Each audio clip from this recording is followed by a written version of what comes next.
स्वागत. सादर करीत आहोत आजच्या काही ठळक घडामोडी.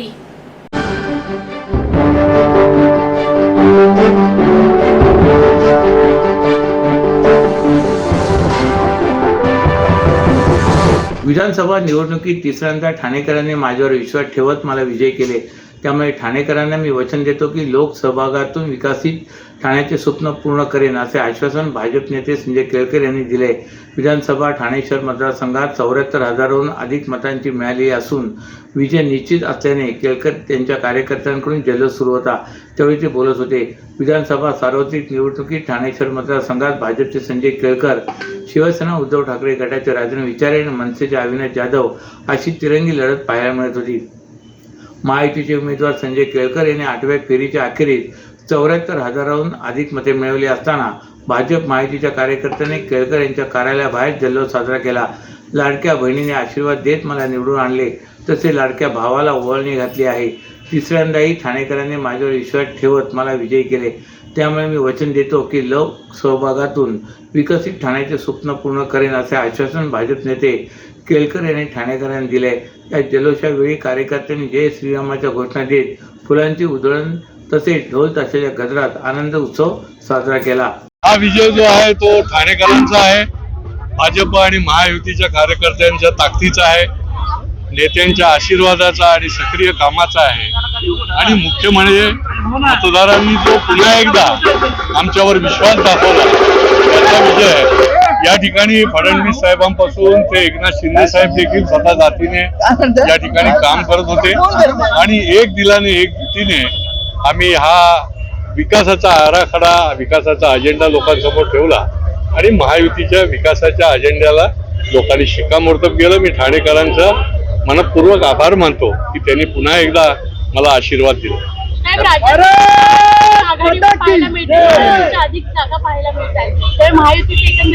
महाराष्ट्रातला मतदार, महाराष्ट्रातला नागरिक जो आहे तो अतिशय सक्षम आहे.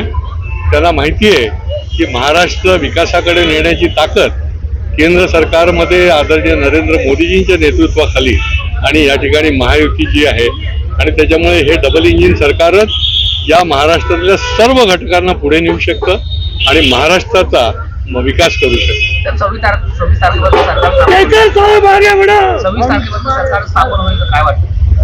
26 तारखेला स्थापन होणारच आहे. आता एवढ्या जागा दिसत आहेत की त्यांचा विरोधी पक्ष नेता होईल की नाही माहिती नाही.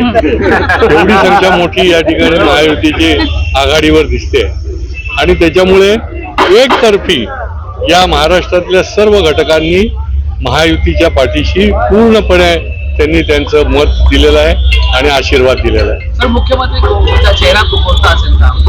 हे तर महान आहे. आमचं नेतृत्व ठरवत असतं. आम्ही शिस्तबद्ध काम करणारे कार्यकर्ते सैनिक आहोत. जो आम्हाला आदेश असतो त्याचं आम्ही पालन वर्षानुवर्ष करत आलोय, पुढे पण करणार. कोपरी पाच पकाडी विधानसभा मतदारसंघातून मुख्यमंत्री एकनाथ शिंदे हे 1,59,060 मतांनी विजयी झालेत. एकनाथ शिंदे हे पहिल्या फेरीपासून मोठ्या फरकाने आघाडीवर असल्याचे कळतात त्यांच्या कार्यकर्त्यांनी शिंदे यांच्या निवासस्थानाबाहेर फटाके फोडून जल्लोष करायला सुरुवात केली होती. एकनाथ शिंदे यांना 1,20,717 इतकी आघाडी मिळाली आहे. कोपरी पाच पकाडी विधानसभा मतदारसंघातून दिवंगत धर्मवीर आनंद दिघे यांचे शिष्य मुख्यमंत्री एकनाथ शिंदे विरुद्ध दिघे यांचे पुतणे केदार दिघे यांची महत्त्वाची लढाई मानली जात होती. प्रचारादरम्यान धर्मवीर आनंद दिघे आणि हिंदू हृदय सम्राट बाळासाहेब ठाकरे यांच्या विचारांचे वारसदार, लाडकी बहीण योजना, शेतकऱ्यांसाठी राबवलेल्या योजना, महिला सशक्तीकरण, युवांसाठी योजना, वीज सवलत असे मुद्दे एकनाथ शिंदे यांच्या प्रचारात मांडण्यात आले होते. तसेच गद्दार विरुद्ध निष्ठावंत, रक्तांचे आणि खरे वारसदार, वाढलेली महागाई, गॅस सिलेंडरच्या दरात झालेली वाढ, रोजगार, गुजरातला गेलेले प्रकल्प, वाहतूक कोंडी, पाणी टंचाईची समस्या, जाती धर्माचे राजकारण असे मुद्दे केदार दिघे यांच्या प्रचारात होते. त्यामुळे एकनाथ शिंदे आणि केदार दिघे यांच्यात चुरशीची लढत होईल असा अंदाज वर्तवण्यात येत होता. परंतु मतमोजणीच्या पहिल्याच फेरीत मुख्यमंत्री शिंदे यांना मोठ्या फरकाने आघाडी मिळाल्यामुळे शिंदे यांचा विजय निश्चित असे चित्र स्पष्ट झाले. त्यांच्या कार्यकर्त्यांनी देखील शिंदे यांच्या घराबाहेर जल्लोष करण्यास सुरुवात केली होती. मुख्यमंत्री एकनाथ शिंदे हे 1,20,717 मतांनी आघाडी घेत त्यांचा पालखीला आभारी ठेवला आहे. ठाणे जिल्ह्यातील राजकारणात महत्त्वाची भूमिका बजावणारे शिवसेना आणि महायुतीचे उमेदवार प्रताप सरनाईक यांनी 2024च्या महाराष्ट्र विधानसभा निवडणुकीत 1,09,116 मतांनी लीड घेत चौथ्यांदा आमदार म्हणून निवडून आलेत.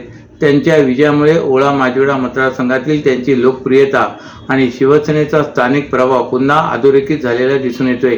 सरनाईक यांनी आपल्या मागील 15 वर्षाच्या कार्यकाळात ओळा माजिवडा मतदारसंघात केलेल्या विकास कामामुळे त्यांचा जनाधार अधिक बळकट झालाय. कॅशलेस हॉस्पिटल, ग्रंथालय, संगीत गुरुकुल, तिरंदाजी प्रशिक्षण केंद्र, टोगो व्हॅन, मेट्रो प्रकल्प यासारख्या पायाभूत सुविधांमध्ये त्यांनी केलेल्या सुधारणा स्थानिक जनतेला प्रत्यक्ष अनुभवायला मिळाल्यात. शिवाय कोविड-19च्या काळात गरजूंना दिलेल्या मदतीमुळे त्यांच्या बद्दलचा विश्वास वाढला. यावेळी सरनाईक यांनी आपल्या प्रतिस्पर्ध्यांवर 1,09,116 मतांनी लीड घेत मोठ्या मताधिक्याने विजय मिळवलाय. त्यांच्या प्रचारादरम्यान त्यांनी मतदारांसमोर विकास कामाबाबतचा अहवाल मांडला आणि ओळा माजिवडा मतदारसंघाचा सर्वांगीण विकास करण्याचा संकल्प व्यक्त केलाय. विजयानंतर सरनाईक यांनी मतदारांचे आभार मानलेत आणि सांगितले की हा विजय सर्वसामान्य जनतेच्या विश्वासाचा आहे. तसेच यापुढे सुद्धा ठाणे आणि मीरा भाईंदर शहराच्या प्रगतीसाठी मी कटिबद्ध असणार आहे. आगामी काळात नवीन रोजगार निर्मिती, शिक्षण क्षेत्रातील सुधारणा, ट्रॅफिक समस्या आणि पायाभूत सुविधांच्या विचारांवर त्यांचा भर राहणार आहे. प्रताप सरनाईक यांचा हा विजय ठाण्यातील राजकारणातील त्यांची ताकद अधोरेखित करणारा आहे.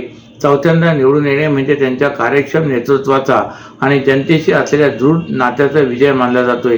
जी आता माहिती मिळाली, जवळजवळ 1,10,000चं मताधिक्य आणि हा विजय निश्चितपणे माझ्या कार्यकर्त्यांमुळे आणि जी शिवसैनिकांनी अहोरात्र परिश्रम घेतले, मेहनत घेतली, महायुतीच्या कार्यकर्त्यांनी जी मेहनत घेतली त्या मेहनतीचे हे फळ आहे. पहिल्यांदाच मला वाटलं होतं की 1,00,000च्या मताधिक्याने मी निवडून येईल म्हणून मी बऱ्याच वेळा सांगितलं होतं, पण 1,10,000चं मताधिक्य जे मला आज मिळत आहे ते फक्त आणि फक्त माझ्या सगळ्या शिवसैनिकांनी आणि महायुतीच्या कार्यकर्त्यांनी केलेल्या मेहनतीमुळे. सर काय म्हणाल, एवढं मताधिक्य मोठ्या प्रमाणात आपल्याला देखील मिळालं आहे आणि राज्यामध्ये महायुती या सगळ्या याला पाहून तुम्ही काय म्हणाल, काय नाही बघा, प्रामुख्यानं ह्या सगळ्या गोष्टींना कारणीभूत जर कोणी असेल तर राज्याचे लोकप्रिय मुख्यमंत्री एकनाथ शिंदे साहेब.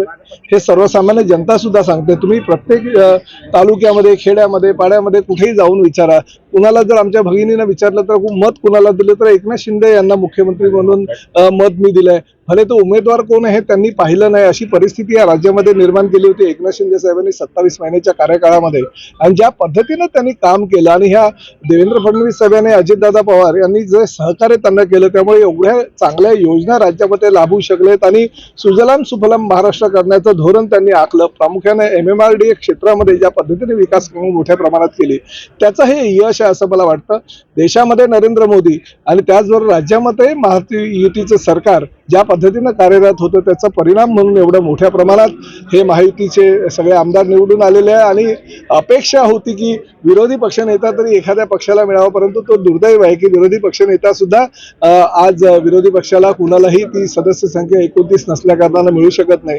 त्यामुळे भविष्यामध्ये ज्या पद्धतीनं 27 महिन्याच्या कार्यकाळामध्ये आमचं महायुतीचं सरकार काम करत होतं तशाच पद्धतीचं काम हे भविष्यामध्ये महायुतीचं सगळे काम सरकार करेल याची मला खात्री आहे. मला ह्या गोष्टीचा सुद्धा अभिमान आहे की या राज्यामध्ये पहिल्या 3 मध्ये येण्याचा म्हणजे मताधिक्य मिळवण्याचा मान सुद्धा ह्या सगळ्या शिवसैनिकांनी आणि महायुतीच्या कार्यकर्त्यांनी केलेल्या मेहनतीमुळे मला मिळालेलं आहे.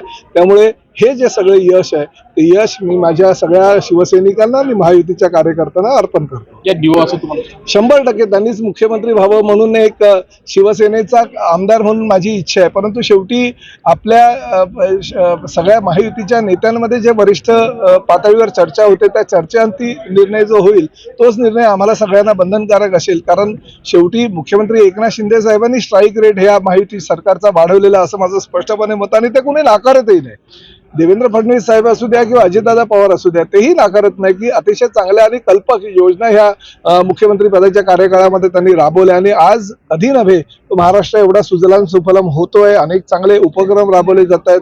त्यामुळे मुख्यमंत्री म्हणून त्यालाच एकदा संधी मिळावी ह्या मताचा मी आहे. पण शेवटी निर्णय जे आहे ते वरिष्ठ पातळीवर होतील आणि ते वरिष्ठ पातळीवर जे काही निर्णय होतील ते आम्हाला बंधनकारक आहे. यावेळी तरी ठाण्याचं पालकमंत्रीपद साताऱ्याऐवजी ठाण्यात मिळेल का आणि ते तुमच्या गळ्यात माळ पडेल का? नाही बघा, मला प्रत्येक वेळेस असंच पत्रकारांच्या माध्यमातून प्रश्न विचारतात. तुम्हीच मला 2014ला 2019ला असे प्रश्न विचारले होते. दोन्ही वेळेस मी मंत्री झालो नाही, परंतु गेल्या वेळेस मला अनेक वरिष्ठांनी प्रॉमिस सुद्धा केलं होतं, परंतु काही गोष्टींमुळे ते होऊ शकलं नाही. परंतु शेवटी राज्याला ठाणेकर मुख्यमंत्री मिळाला म्हणून मला त्या गोष्टीचा अभिमान होता. जर ठाण्याचेच मुख्यमंत्री आहेत तर मुख्यमंत्री म्हणून एकनाथ शिंदे जरी काम करत होते तरी आम्हाला असं वाटत होतं की आम्हीच एकनाथ शिंदे आहोत. अशा पद्धतीनं ह्या शहराचा विकास आणि प्रामुख्याने माझ्या मतदारसंघाचा विकास होत होता. परंतु शेवटी आता चौथी टर्म आहे. राज्यातून पहिल्या 2-3 उमेदवारांमध्ये जास्तीत जास्त मताधिक्य म्हणून निवडून आणण्याचं काम सुद्धा माझ्या कार्यकर्त्यांच्या बळावर झालेलं आहे. त्यामुळे वरिष्ठ या बाबतीतला योग्य तो चांगला विचार करतील आणि तुमच्या ज्या मनातल्या भावना आहेत त्या पूर्ण होतील असं मला वाटतं. महाराष्ट्रातील भगिनींना आधार देणारी राज्य शासनाची मुख्यमंत्री माझी लाडकी बहीण योजना. या योजनेअंतर्गत अल्प उत्पन्न गटातील 21 ते 65 वयोगटाच्या भगिनींना मिळणार दरमहा 1500 रुपयांची मदत. अर्ज करण्यासाठी 31 ऑगस्ट 2024 पर्यंत मुदतवाढ. कुटुंबाचं वार्षिक उत्पन्न 2.5 लाख रुपयांपेक्षा कमी असलेल्या महिला पात्र. कुटुंबाकडे पिवळं किंवा केशरी रेशन कार्ड असल्यास उत्पन्नाचा दाखला आवश्यक नाही. पांढरं रेशन कार्ड असेल किंवा रेशन कार्ड नसेल तर कुटुंबाचं वार्षिक उत्पन्न 2.5 लाखांपेक्षा कमी असल्याचा दाखला आवश्यक. योजनेसाठीचा ऑनलाईन अर्ज नारी शक्ती दूत ॲपवरून किंवा पोर्टलवर भरता येईल. ज्या भगिनींना ऑनलाईन अर्ज भरता येत नसेल त्यांच्यासाठी अंगणवाडी, ग्रामपंचायत, वॉर्ड ऑफिस, सेतू सुविधा केंद्रामध्ये किंवा आशाताई बचत गटाच्या CRP यांची मदत उपलब्ध. आता आपल्याला अभिमानानं म्हणता येईल, सुखी आणि सुरक्षित आहे माझी लाडकी बहीण. राष्ट्रवादीचे शरद पवार गटाचे आमदार जितेंद्र आव्हाड सलग चौथ्यांदा कळवा मोगरा मतदारसंघातून विजयी झालेत. सुमारे 1 लाख मतांनी ते विजयी झालेत. आव्हाड यांच्या विजयानंतर मतमोजणी केंद्राबाहेर राष्ट्रवादीच्या कार्यकर्त्यांनी ढोल ताशाच्या गजरात जल्लोष साजरा केला. कळवा मुंब्रा मतदारसंघातून राष्ट्रवादी शरद पवार गटाचे नेते जितेंद्र आव्हाड हे मागील 3 टर्म या मतदारसंघात आमदार म्हणून निवडून येत होते. राष्ट्रवादीमध्ये फूट पडल्यानंतर जितेंद्र आव्हाड हे शरद पवार यांच्यासोबत कायम राहिले होते, तर नजीब मुल्ला, आनंद परांजपे हे अजित पवार यांच्यासोबत गेले. या मतदारसंघातून जितेंद्र आव्हाड यांच्या विरोधात नजीब मुल्ला यांनी निवडणूक लढवली होती, परंतु नजीब मुल्ला यांचा सुमारे 1 लाख मतांनी पराभव झालाय. नजीब मुल्ला यांच्या पराभवानंतर राष्ट्रवादी काँग्रेसच्या कार्यकर्त्यांनी मतमोजणी केंद्राबाहेर जल्लोष साजरा केला. फटाक्यांची आतिषबाजी आणि ढोल ताशाच्या गजरात आव्हाड यांची मिरवणूक काढण्यात आली. आव्हाड हे या मतदारसंघातून आता चौथ्यांदा निवडून आले आहेत. शहर स्वच्छतेबाबत अतिशय महत्त्वपूर्ण भूमिका बजावणाऱ्या मलनिस्सारण विभागातील 4 वाहनांवर कार्यरत कंत्राटी कामगारांचे ऑक्टोबरचे वेतन अद्याप संबंधित कंत्राटदाराने दिलेले नाही. तसेच दिवाळी बोनसही नियमानुसार 1 वेतना इतकेच देणे अपेक्षित असताना त्यांना प्रत्येकी 4,000 रुपये कमी रक्कम देण्यात आले. त्या कामगारांच्या वेतनातून बेकायदा कापण्यात आलेली रक्कमही त्यांना अद्याप देण्यात आलेली नाही. या संदर्भात श्रमिक जनता संघाने महापालिकेकडे तक्रार दाखल केली.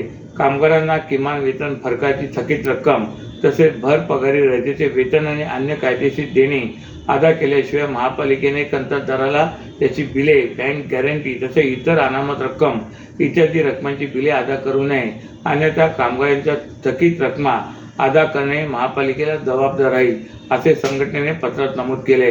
सफाई कर्मचाऱ्यांचे ऑक्टोबरचे वेतन अजूनही अदा केले नाही, त्यामुळे कामगारांना रेशन, घरभाडे, मुलांच्या शाळेची फी, औषधोपचार आदींसाठी आर्थिक अडचण येत आहे. या संदर्भात संबंधित कंत्राटदाराकडे पाठपुरावा केला असता त्यांनी कंत्राट संपल्याचे सांगितले. या कंत्राटदाराने दिवाळी बोनस म्हणून 21,000 रुपये देणे अपेक्षित असताना फक्त 17,000 रुपये दिलेत. कामगारांच्या वेतनातून बेकायदा 16 महिने कपात केलेले 3,52,696 रुपये अद्याप दिले नाहीत. थकीत वेतन आणि फरकाची रक्कम त्वरित देण्यात यावी. नव्या कंत्राटदारात कामगारांना वेतनाची पावती देणे अनिवार्य करावे, अशी मागणी श्रमिक जनता संघटनेने केली आहे. तर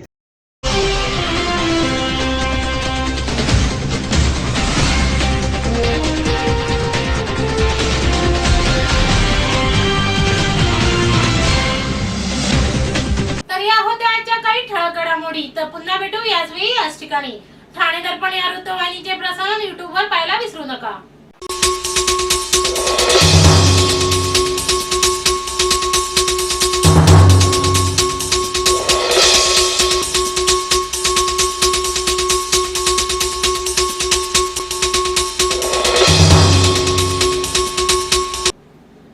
धन्यवाद.